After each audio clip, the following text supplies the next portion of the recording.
आज एमिति केतोटी उपाय आपण जानिबे एथिरे आपणकर मात्र 10 टंका भितरे ही खर्च हब किंतु आपणकर पेट बहुत भल भाबरे सफा हे जिवो। मार्केट रो जे प्रकारर लेक्सेटिव आपण किणती आपणकर पेट को सफा करिबा पई आपनको अधिका खर्च करिबा को पड़े किंतु आज केवल 10 टंका खर्च करिके आपण जानिबे एमिति केतोटी उपाय जोथरे कि पेट भी सफा हुए, गैस एसिडिटी रो समस्या भी आपणकर कमी थाए। चलो तो फ्रेंड स्टार्ट करिबा आजिर ए वीडियो आ जानिबा कोन से सब उपाय। आज मुख्यतः मु आपनको दुईटी उपाय विषय कहबी। ए दुईटी जाक उपाय अति सहज आ जेमिति आपनको कहिली कम खर्च एथिरे आपणकर हबो। फर्स्ट उपाय हेउची दालचीनी चा। देखो दालचीनी आपणको रोसई घरर गोटे बढ़िया मसला जोटा कि आपण सब खाद्य सामग्री रे ऐड करंती। सबुथिरे आपण निश्चय ताको ऐड करूचंती किंतु जति दालचीनी रो चा बनै कि आपण पियंती ते आपणको पेटर अनेक प्रकार समस्या कमी थाए। जति आपणको पेट आदौ भी सफा हेउनी किंबा बारंबार आपणकर कोष्ठकाठिन्य रो समस्या होची तो दालचीनी किछि आपण गुंड करके रखि दियंतु बस ताको आपण सिंपल चा बनै कि पियंतु।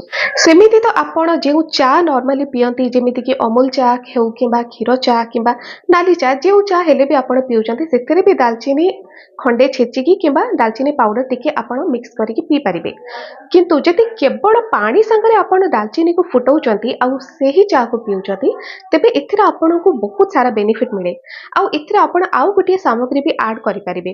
देखंतु आपण गोटे कप पानी नै जांतु सेथिरे दालचीनी पाउडर 1/4 चम्मच आपण पक्की दियंतु ताको अधा रहिबा पर्यंत गैस रो फ्लेम को मीडियम रे रखिकी आपण फुटेबे। हाई फ्लेम रे आपण फुटेले कोन हुए पानी टी जल्दी सुखी जाए आ दालचीनी रो औषधीय गुण किछि पानी रे मिसि पारे नाही। तो सब बेले मीडियम फ्लेम रे ही रखिकी आपण से पानी को फुटांतु।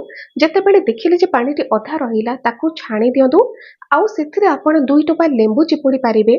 जति लेंबू चिपुड़ नाहंती तेबे टिके हनी आपण मिक्स करंतु टेस्ट पई। तो एमिति भाबरे आपण ए दुईटी सामग्री ऑप्शनल रखी मिक्स करके पी पारिबे। सेमिति खाली भी दालचीनी चा आपण बने कि पियंतु किछि भी मिक्स करिबा दरकार नाही किंतु टेस्ट पई आपण लेंबू चिपुड़ी पारिबे नचेत आपण मुहु मिक्स करके पी पारिबे। आउ गोटे बहुत बढ़िया रेमेडी हेउची एथिरे आपनको दरकार किछि घियो आ किछि गोलमरीच।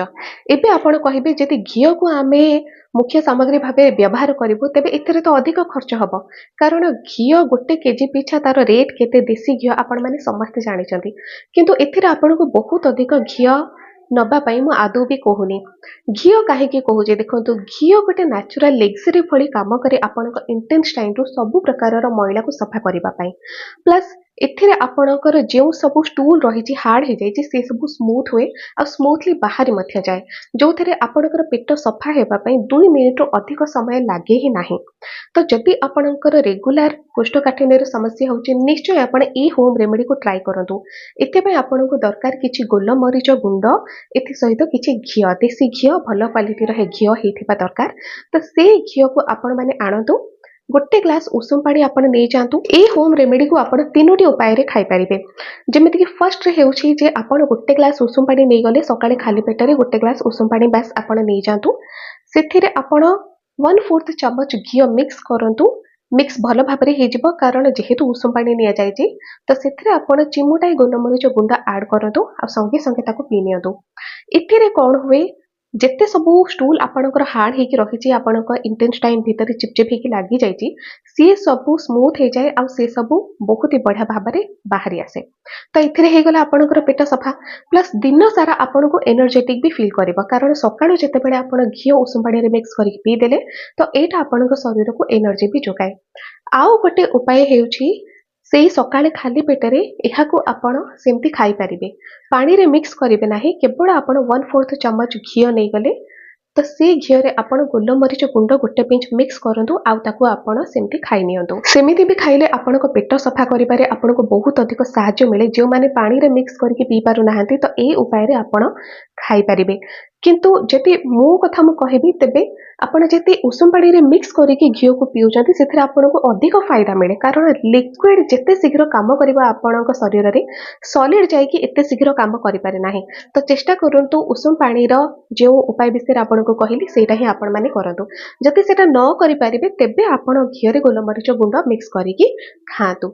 आउ गोटे उपाय हेउछि एटा होछि सकाळे ए दुईटी जाक उपाय आपनको कहले ए दुईटी जाक उपाय आपनको सकाळे खाली पेटरे करिबार अछि। सिंपल आपण एही घियो आ गोलमरीचर उपाय राति रे करंतु। ଯେଉଁମାନେ ସକାଳେ କରିପାରୁନାହାନ୍ତି ଟାଇମ୍ ହେଉନି ତ ସେମାନେ ରାତିରେ କରିପାରିବେ। ରାତିରେ କଲେ ବି ଆପଣଙ୍କୁ ବହୁତ ସାରା ଫାଇଦା ମିଳେ। କ'ଣ ଯେ ରାତିରେ ଆପଣଙ୍କର ଡାଇଜେଷ୍ଟିଭ୍ ସିଷ୍ଟମ୍ ରେଷ୍ଟ କରୁଛି ପୁରା 6ରୁ 7 ଘଣ୍ଟା ରେଷ୍ଟ କରୁଛି। ଯାହା ଆପଣ ରାତିରେ ଖାଇଛନ୍ତି 9ଟା ବେଳେ 10ଟା ବେଳେ ଖାଇଲେ ତ ସେଇ ସବୁ 3-4 ଘଣ୍ଟାରେ ଆପଣଙ୍କର ପୁରା ଡାଇଜେସନ୍ ତାର କମ୍ପ୍ଲିଟ୍ ହେଇଗଲା। ଆଉ ତାପରେ ଯେତେ ସମୟ ଆପଣ ଶୋଇକି ରହିଲେ ସେଥିରେ ଡାଇଜେଷ୍ଟିଭ୍ ସିଷ୍ଟମ୍ ଆପଣଙ୍କର ରେଷ୍ଟ କରେ। ସେଇ ଯେଉଁ ରେଷ୍ଟ କରିବାର ଯେଉଁ ସମୟ ରହିଛି ସେଇ ସମୟରେ ହିଁ ଘିଅ ତାର କରାମତି ଦେଖାଏ। ଘିଅ ହଜମ ହେଇକି ଗୋଲମରିଚ ସହିତ ଆପଣଙ୍କର ଇଣ୍ଟେଷ୍ଟାଇନ୍‌କୁ ଯାଏ ଆଉ ଇଣ୍ଟେଷ୍ଟାଇନ୍‌ରେ ଯେତେ ସବୁ ଷ୍ଟୁଲ୍ ରହିଛି ସେ ସବୁଥିରେ ମିଶିକି ତାକୁ ସ୍ମୁଥ୍ କରେ ଆଉ ସକାଳେ ଆପଣଙ୍କର ପେଟ ବହୁତ ଭଲ ଭାବରେ ସଫା ହେଇଯାଏ। ତ ଇଏ କେତୋଟି ଉପାୟ ଯାହାକୁ ଫଲୋ କରିକି ଆପଣ ନିଜର ପେଟକୁ ସଫା କରିପାରିବେ। ଆପଣଙ୍କୁ ଏଥିରେ ବହୁତ ଅଧିକ ଏନର୍ଜେଟିକ୍ ବି ଫିଲ୍ ହୁଏ ଆପଣଙ୍କ ଶରୀରକୁ, କାରଣ ଘିଅ ଆପଣଙ୍କୁ ଏନର୍ଜି ଯୋଗାଏ। ପ୍ଲସ୍ ଯେତେ ସବୁ ଅଲଗା ବେନିଫିଟ୍ ରହିଛି ଘିଅର ସେ ସବୁ ବି ଆପଣଙ୍କୁ ମିଳିପାରେ, ଯେମିତିକି ଭିଟାମିନ୍ ଏ ରହିଛି, ଭିଟାମିନ୍ ଡି ରହିଛି, ଭିଟାମିନ୍ ଇ ରହିଛି। ଏଥିରେ ବହୁତ ଅଧିକ ଆପଣଙ୍କୁ ଆଇରନ୍ ବି ମିଳିପାରିବ, କ୍ୟାଲସିୟମ୍ ମିଳିପାରିବ। ଆଉ ଯେତେବେଳେ ଆପଣ ଏହି ଘିଅ ସାଙ୍ଗରେ ଗୋଲମରିଚ ଗୁଣ୍ଡକୁ ମିକ୍ସ କରିକି ରାତିରେ ଖାଇକି ଶୁଅନ୍ତି ତ ନିଦ ବି ଏଥିରେ ଆପଣଙ୍କର ଭଲ ହୁଏ। ପ୍ଲସ୍ ଯେମିତି ଆପଣଙ୍କୁ କହିଲି ଏଥିରେ ବହୁତ ଅଧିକ ଭିଟାମିନ୍ ଡି ଆଉ କ୍ୟାଲସିୟମ୍ ଥିବାରୁ ଆପଣଙ୍କର ଜଏଣ୍ଟ ପେନ୍‌ର ସମସ୍ୟା ବି ଦୂର ହୁଏ। ଯଦି ଆପଣଙ୍କର ସ୍କିନ୍‌ରେ ସମସ୍ୟା ରହୁଛି, ବ୍ରଣର ସମସ୍ୟା ହେଉଛି କିମ୍ବା ଆପଣଙ୍କର ରକ୍ତ ଦୂଷିତ ରହୁଛି, ବେଳେବେଳେ ରକ୍ତ ବି ଦୂଷିତ ହୁଏ ବିଷାକ୍ତ ପଦାର୍ଥ ଯୋଗୁଁ। ଯଦି ଶରୀରରେ ବିଷାକ୍ତ ପଦାର୍ଥ ରହିବ ରକ୍ତ ବି ଆପଣଙ୍କର ଦୂଷିତ ହୁଏ। ତେବେ ଏଇ ଦୁଇଟି ଯାକ ହୋମ୍ ରେମେଡି, ଅର୍ଥାତ୍ ଗୋଟେ ହେଉଛି ଯେମିତି ଘିଅର ଗୋଲମରିଚର ଗୁଣ୍ଡ ମିକ୍ସ କରିକି ଆପଣ ଖାଇବେ, ଏହା ସହିତ ଡାଲଚିନି ଚା। ଏ ଦୁଇଟି ଯାକ ହୋମ୍ ରେମେଡି ଆପଣଙ୍କର ସ୍କିନ୍‌କୁ ବି ସଫା କରେ, କାରଣ ଏଥିରେ ଆପଣଙ୍କ ଶରୀରର ବିଷାକ୍ତ ପଦାର୍ଥ ବାହାରିଯାଏ। ଆଉ ଯେତେବେଳେ ବିଷାକ୍ତ ପଦାର୍ଥ ବାହାରିଯିବ ସ୍କିନ୍ ଆପଣଙ୍କର ସଫା ହୁଏ, କାରଣ ରକ୍ତ ଆପଣଙ୍କର ଯାହା ଦୂଷିତ ହେଇଥାଏ ସେ ସବୁ ସଫା ହେଇଯାଏ। ତ ଫ୍ରେଣ୍ଡସ୍, ଇଏ ଥିଲା କେତୋଟି ଉପାୟ ଯେଉଁଗୁଡ଼ାକ ଫଲୋ କରିକି ଆପଣ ଖୁବ୍ କମ୍ ଖର୍ଚ୍ଚରେ ଆପଣଙ୍କର ପେଟକୁ ସଫା କରିପାରିବେ। ଅନ୍ୟାନ୍ୟ ବିଭିନ୍ନ ପ୍ରକାର ହେଲ୍ଥ ବେନିଫିଟ୍ ବି ଆପଣଙ୍କୁ ମିଳିପାରିବ। ଘିଅର ପ୍ରାଇସ୍ ନିଶ୍ଚୟ ଟିକେ ଅଧିକା, କିନ୍ତୁ ଆପଣ 1 କେଜି ଘିଅ ତ ଏକାବେଳେ ଖାଉନାହାନ୍ତି। ଯଦି ଆପଣ 1/4 ଚାମଚ ଘିଅକୁ ଖାଇବେ ତ ଆପଣ ସେଇ ଅନୁପାତ ଲଗାଇ ପାରିବେ ଯେ 1/4 ଚାମଚ ଘିଅର ରେଟ୍ କେତେ ପଡ଼ୁଛି। 10 ଟଙ୍କାରୁ କମ୍ ଖର୍ଚ୍ଚ ହେବ, 10 ଟଙ୍କାରୁ ଅଧିକ ଆପଣଙ୍କର କେବେ ବି ଖର୍ଚ୍ଚ ହେବ ନାହିଁ, କାରଣ ଡାଲଚିନିର ପ୍ରାଇସ୍ ଆପଣମାନେ ଜାଣିଛନ୍ତି, ଗୋଲମରିଚ ପ୍ରାଇସ୍ ଆପଣମାନେ ଜାଣିଛନ୍ତି। ତ ସେଥିପାଇଁ କେବଳ 10 ଟଙ୍କା ମାତ୍ର ଖର୍ଚ୍ଚ କରିକି ଆପଣ ଏ ଉପାୟକୁ ଫଲୋ କରନ୍ତୁ। ଯେକୌଣସି ଗୋଟେ ଉପାୟକୁ ଆପଣ ଫଲୋ କରିପାରିବେ। ଆପଣ ଡାଲଚିନିର କରନ୍ତୁ କିମ୍ବା ଆପଣ ଘିଅର କରନ୍ତୁ। ଆଉ ଯଦି ସକାଳେ ଆପଣ ଡାଲଚିନି ଚାକୁ ପିଉଛନ୍ତି ତେବେ ରାତିରେ ଆପଣ ଘିଅ ଆଉ ଗୋଲମରିଚକୁ ମିକ୍ସ କରିକି ଖାଇପାରିବେ। ନିଶ୍ଚୟ ଦେଖିବେ ପେଟ କେମିତି ଆପଣଙ୍କର ସଫା ହେଇଯାଉଛି। ଏଥିରେ ଆପଣଙ୍କ ଶରୀର ସବୁବେଳେ ଏନର୍ଜେଟିକ୍ ବି ଫିଲ୍ କରିଥାଏ।